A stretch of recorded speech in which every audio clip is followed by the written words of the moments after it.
Welcome, Real Estate Hustlers Podcast. I'm your host, Josh Appleman. Today we are joined with Andrew Freed. Was climbing the corporate ladder until he did the math on a 40-year retirement plan. He borrowed against his condo, and today he owns and manages around 500 units. Andrew, we appreciate you coming on the show. If you could let the listeners know a little bit more about yourself.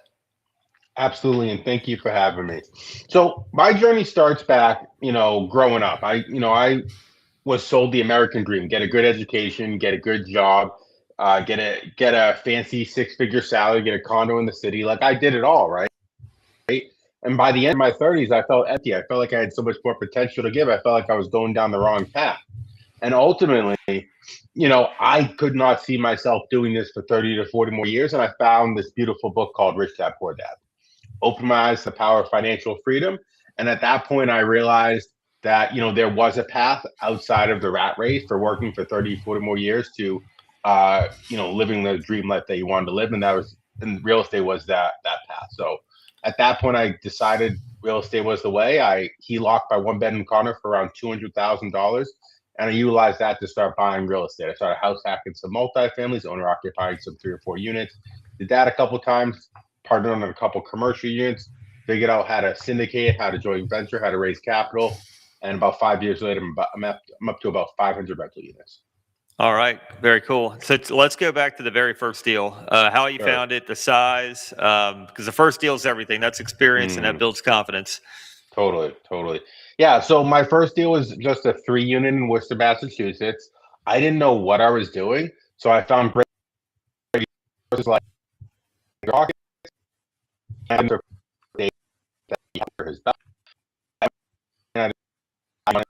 moving to multifamily. I was currently living in Boston. It was way outside my price range. But I decided to look in markets that were more affordable. Worcester, Massachusetts was the market that I decided. And that's when I decided to house hack that. So I got an FHA loan, a 3.5% down loan. And I utilized my HELOC money as the down payment to buy that property.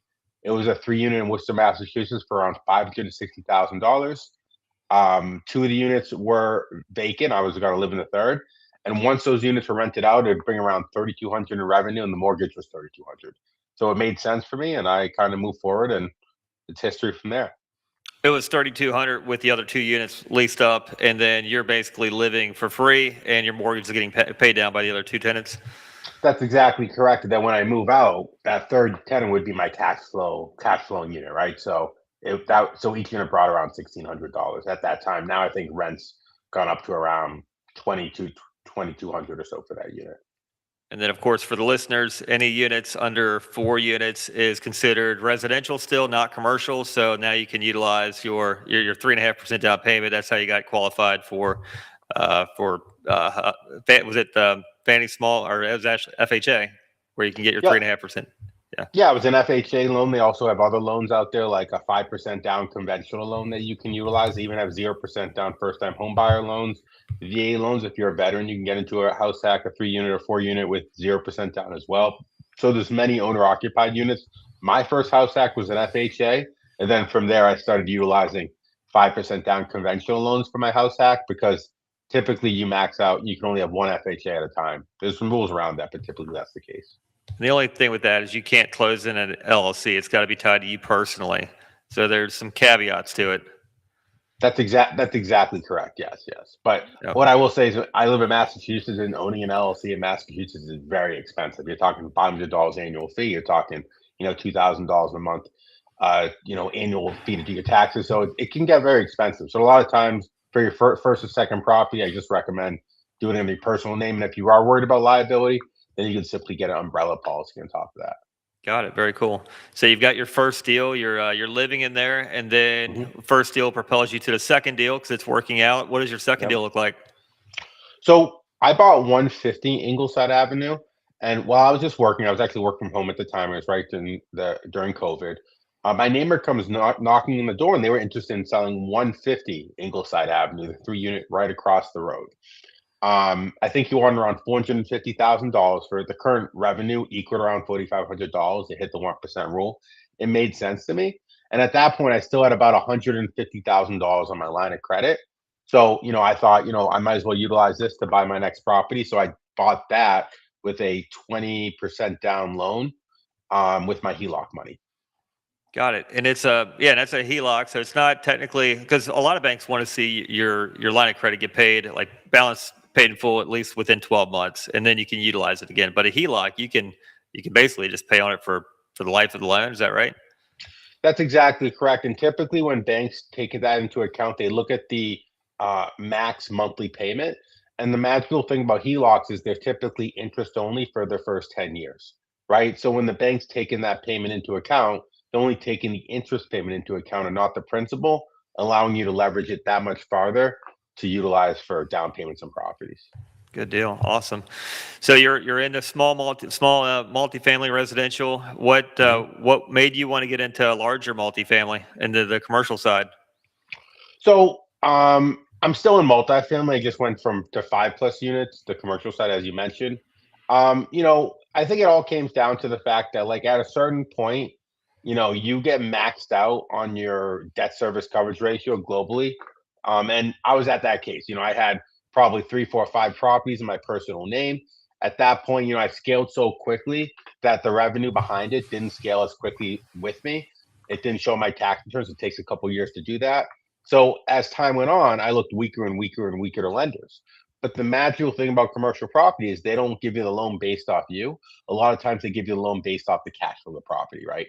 So that allowed me to start continuously buying more property and not be restricted by, my global debt service coverage ratio with, on the residential side. That's huge. So what led you to, what was your next biggest deal after when you started leveling up? Yeah, so I think I utilized my HELOC, I utilized my 401k, utilized promissory notes. I got to about 30 units on my own with partners. So I had a couple multis, I had a couple 3 or 4 units, I had a couple 6+ unit properties. And at that point, I ran on my own cash, but I had all these amazing deals coming my way. And I ended up having a 70-unit portfolio in New Bedford, Massachusetts come my way. I think we got it for around $80,000 a door when doors in the area were trading for around $120,000 per unit. So there was definitely meat on the bone, but I didn't have the cash. That's when I kind of figured out how to raise money from investors and how to syndicate. When I first got into real estate, I got a mentor. He already owned a couple hundred units. He already syndicated a couple properties. So for that first deal, I ended up bringing him on board, and he kind of showed me the ropes. And I took down my first syndication in the form of a 70-unit portfolio in New Bedford, Massachusetts. And what time period was this? So that was around 2023. So Okay. I closed on my first multi December 2021, and come around 2023, that's when this portfolio came across my desk. What And was meanwhile, I was still working my W-2. I was an investor-focused agent. I was hosting the largest real estate meetup in Worcester. So at that point, I was very much doing a lot. What was the structure like on your syndication, or what is it like? Yep. So that's it was an 8-pref 50/50 split. So the first 8% return goes to investors, and everything after that is split 50/50. And we also had about 6 GPs on it as well. I say that's a heavy syndication. It's 6 GPs that brought in investor capital plus the 8% pref. Do you all still have the deal? We do still have the deal. We returned all of the capital. We've obtained around a 30% profit on that, and we have one property out of that portfolio left to sell. I think we started with 12 or 13 properties, so we just got one Oh, left. nice. Okay, so you bought it, you managed it, and then you sold off the assets one by one? That's exactly correct. The great thing about buying portfolios, especially if you negotiate a partial release clause with the bank, is you can sell off each individual asset in the portfolio and not sell off the portfolio as a whole. So that's exactly what we did. We identify, we essentially try to get the max price per unit by selling them off individually. Got it. Very good. So those LPs are happy. And then what does your deal flow look like today? So currently, we own and operate on 500 rental units, and we're aiming to close around 100 to 150 doors this year in the form of portfolios, 20, 30, 40 unit portfolios, 5, 10, 15 unit properties. Typically, the stock in New England, which that's where we invest, all their type multis. Got it. The biggest problem, or I guess the biggest thing that we're seeing, I'm in Cincinnati, is it's like a deadlock between owners owning the asset, brokers, and then the investors, me, who are actually willing to pay the price. Because owners want top the market price with unrenovated units. So basically, wanting the property to be sold as if it's renovated. Hmm. Owners and brokers are selling it as such, and owners are not, or investors are just not willing to put their time, effort, energy into something that doesn't make sense. So it's the deals are just it's like totally unbuyable inventory out there. I mean, what are you all? You all seem like you're still seeing things, but is it the same? Is it? Are you negotiating in a different way? What's the strategy? Yeah, I mean, you bring up a good point. I mean, with the larger multifamily, there's a lot of competition. That's why I like to play in the space of like a 20 to, 50 or 60 unit type deal because a lot of times there's not a lot of players playing in that sort of space. And there's not a lot of buyers in that space. So it allows you the ability to negotiate more with the seller. And then it also offers multiple exit strategies. As I mentioned with portfolios, you could refi the whole portfolio, you could sell the whole portfolio, you could sell certain pieces off. So that's kind of the strategy where we've been taking to negate this is kind of buying portfolios and targeting, asset classes that not a lot of multifamily investors are targeting. Yeah. Yeah, there's definitely we've got a scattered portfolio, scattered site portfolio, which I mean we own and manage too, and that's kind of the sandbox that we've played in. We've if it's a good deal, we'll move forward. If it's just where's the deal at, that's what we're Hmm. looking just looking for what's worth the time. Usually it's 2 to 3 years to get it all renovated, leased up correctly, get it restabilized and refinanced. So it's what are you willing to put your time into, and if everything matters on the buy price, you typically don't get paid for the 2 to 3 years that you're stabilizing it. So there's got to be an end meaning for all your effort. So it's Absolutely. Yeah, I mean, I would definitely say in our game, to your point, you make your money at the end. So it's definitely a long game for sure. yeah, yeah. So what do your operations look like? You're managing 500 units. Mhm. What does the team look like? Operations, tech stack, so on and so forth. Absolutely. So we have around 30 employees, ranging. We have virtual assistants as well as local people as well, and we have a good amount of maintenance. So a lot of times, when it comes to making these assets perform, the key is keeping expenses in house and keeping them low. And that's what we've been aiming to do with getting maintenance, plumbing, and electrical in house. So we have about 7 or 8 maintenance techs, painters, um, things like that. We also have about probably 3 or 4 property managers that handle the front line. We have some virtual assistants that take in communications that help lease the units. We have an array of leasing agents, and then we have a whole staff of back office people, including bookkeepers, accounts payable, controllers, and VAs to help manage all of the properties, the utilities, and things of that nature. So it is quite the comprehensive team. The manager scattered site portfolio is not it's not for the faint of heart for Hmm. sure.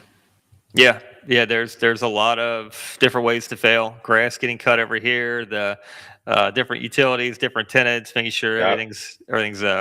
If I feel the pain because it things can catch up, and you got to be able to have deploy anybody anywhere at any given time. So, totally. but that's we signed up for it.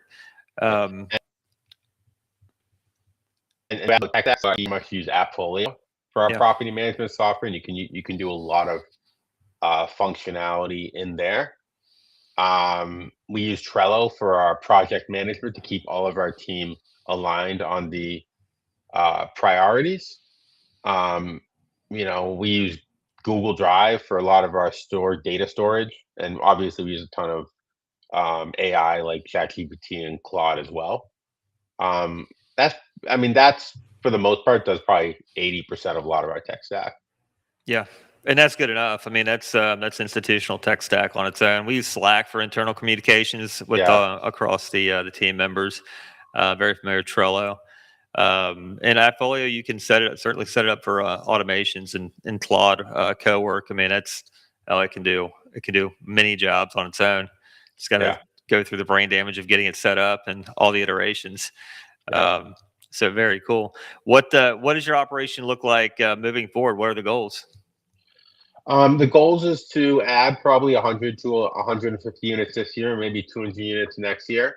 And more or less, it's just to continuously optimize. So get rid of the dogs, keep the good ones, and then eventually create a property management company that is self-sustaining. Because right now, it very much requires a lot of time and effort from me and my partner. So we want to get to the point where we have enough systems and people in place where we can focus on more or less the growth activities, and less so being stuck in the day to day of managing a large property management organization. Yeah, yeah. I think that just fee management, it's like 5,000 unit, 5,000 doors is like the where you can almost call it a business without you being directly in the grind. So it's a Okay. lot more doors. If you own it, then you're all the cash flow is yours if you own the properties outright. But like you had mentioned, and then you get into, I mean, you've got capital constraints too. It's a especially if you're wanting to do it alone. It's just getting into you're getting creative finance and trying to find those deals where the owners are even willing to do seller carrybacks or this or that. So it's very much it's a tough game either way you go about it. Either you're bringing on partners, bringing on LPs, syndicating, trying to do it on your own. Then you're constantly getting pulled in different directions. But it's a long game, like you had mentioned too. What has been some other creative ways that you all have taken down properties? Um, we've done seller finance notes, right? So the seller will carry a second note, typically outside of the transaction via a promissory note or something of that nature, and we'll utilize that as down payment money for the property. That's been an effective strategy. Obviously, 1031s have been a pretty good strategy as well. We utilize some 1031s to trade up into some larger properties. Um, Utilizing lines of credit on one property to buy another property. We've done a commercial lines of credit on property as well to purchase other property. So those are some ways we've bought properties, but typically it's been joint venture or syndication Yeah, with yeah, with with, and uh, with, with partners. yeah, and that's where the structure up front matters the most because again, 2 years down the road or however long it takes to get them renovated and restabilized, increase the rents. Now you're finally to your 2 year mark, and then you get your fee splits, your where everyone gets paid. So that's where it's did you structure it right on the onset, and did you give away too much equity on the onset? Because you're still building up your track record. That has to happen, but at the same time, you're giving up time for money too. Um, Yeah, what would be I think to your point, I think a lot of it has to do with the fact that like your first couple deals, a lot of times you're building up a track record and it's not really about making you money. It's more about building your reputation and making your investors money. Because if you do good in your first couple ones, they'll come and keep investing time and time and time again. I mean, some of my most prominent investors are repeat investors and word of mouth investors, right? yeah, So that's been my experience at least. yeah, yep, I totally agree. What has been some learning lessons that you've learned along the way that if you knew then what you know now, things would be a little different? I think everybody probably says this, but not getting shiny object syndrome and staying in your lane. I think like we took on some other strategies outside of multifamily investing that probably didn't work out as well as we would have liked. And I think if we just stuck with multifamily, we'd be in a way stronger position as of today. So I think that's probably would be my piece of advice to myself. Yeah, it's just hard because if you're looking at only multifamily and there's no viable deals, and Yeah, even if you're doing direct totally. marketing campaigns and there's nothing coming back, Hmm. you have to keep on. Your team wants to grow, Yep. it's like you're forcing the company to grow. So then you start looking at, all right, what are some other verticals here? What else can we get Yep. into? What else can we create value at? And it's just, I mean, Hmm. you create a platform. It's easy to create just a multifamily platform, but I can't say it's easy because you have to have deals that are worth making it a platform. Whether it's, I mean, you can go into fee management, but fee management is also, I mean, is it worth your effort, energy, and time to go in for a little sliver and you have no ownership? You can increase the performance of the property, you can make it worth more. You know what you can do, but if you don't have any ownership, then really it's all for nothing. Or do you create kind of an ownership structure with the owners? Yeah. I mean, like you said, it's a long game, right? Like we don't get paid to 2, 3, 4 years down the road, but in the meantime, you and I got to eat, right? Right. So I think that was kind of the thought process with changing in some of these verticals is to create some active income now, which didn't work out as well as I would have hoped. Yeah. What was that? Just so we know, like, what was the other vertical that you went into? Flips. I would say I Flips. went in a couple flips and they just didn't work out as well as I would have hoped. And if I just stuck with multis, I would be in a way stronger position for sure. Did you just buy it wrong? Was it you didn't know what you didn't know and got in much heavier than you originally thought on renovations? I think it was all of that combined with the market shifting at the time when I started flipping as well, right? So right now it's probably more of a buyer's market than a seller's market. And Yeah. when I got into flipping, it was more of a seller's market.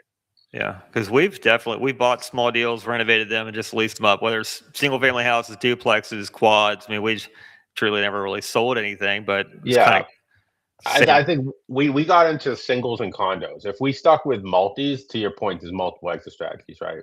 Yeah, yeah. Condos, I have not tapped into anything like that, but I mean, I could see where you could buy it right, and then the market will pay for a condo. Somebody out there, but what are some other learning lessons? Um, some other learning lessons I would say is, you really have to, at a certain level, you really have to start treating this like a business and less so a hobby. And you really have to have SOPs in place, systems in place. You really have to proactively manage accounts payable, accounts receivable. It, and it's, it, it, you have to actually, you can fix this, right? Let me just think how I want to phrase this. Um, hmm. Systematize all of the do's and don'ts. Yes, yeah. So I think the main takeaway is you really have to systematize a lot of your systems and your processes and not treat it like a hobby. When I first got into this, everything was living in my head, right? And you can do that to a certain extent. But when you get to hundreds and hundreds and hundreds of units and you have multiple active projects, you really have to get it out of your head and you really have to create systems and processes where your team can run with it, right? And it took me a couple years to figure that out and get my team on the same page, so it really didn't rely on me as being the bottleneck for everything. Yeah. What asset classes are you all predominantly managing? Is it C, B, A, D? It's typically C and B. Yeah. We Workforce typically, housing. yeah, we typically play in a cap rate of, probably 7 to 10. Yeah. Yeah. And then you got to go through the brain damage every month of collections and payment plans and Pretty same much. same characters paying at the end of the month and just Yep. make sure they don't have no deposit on hand if they just skip out and they're done. It's easy to say, yeah, well, we can evict them, this and that, but you're going through all of the motions of eviction, 2 months to go through the court process. They finally get out. Now you got to renovate the unit, release it up. And you could be 5 or 6 months of just downtime, and you just got to work. We've been using FlexPay out of Appfolio quite a bit to Okay. get them converted over, and that's been working out pretty well for us for those tenants that choose to pay at the end of the month instead of on time. Um, but I totally resonate with the asset class that you're in, and that's where we go towards where the deals are at. And unfortunately, Hmm. that's where typically the deals are at that we can make the properties better. Yeah, definitely. But yeah, I can definitely relate with everything you're saying, right? A lot of times it's easier to create a win-win for everybody than to fight the tenant, right? It costs you more money in the long run with vacancy, evictions, and things like that. So Yeah, I'll have to look into that flex pay. It sounds like a really good yeah. add-on. That's their Appfolio too. So Okay. it's right in the system. It's just integrates right in. It's pretty good since we've started using it. But Nice. what would be some nuggets that you would give to the listeners, the beginning real estate investors, Hmm. maybe the LPs that are out there listening? What are some Sure. takeaways that you'd give to them?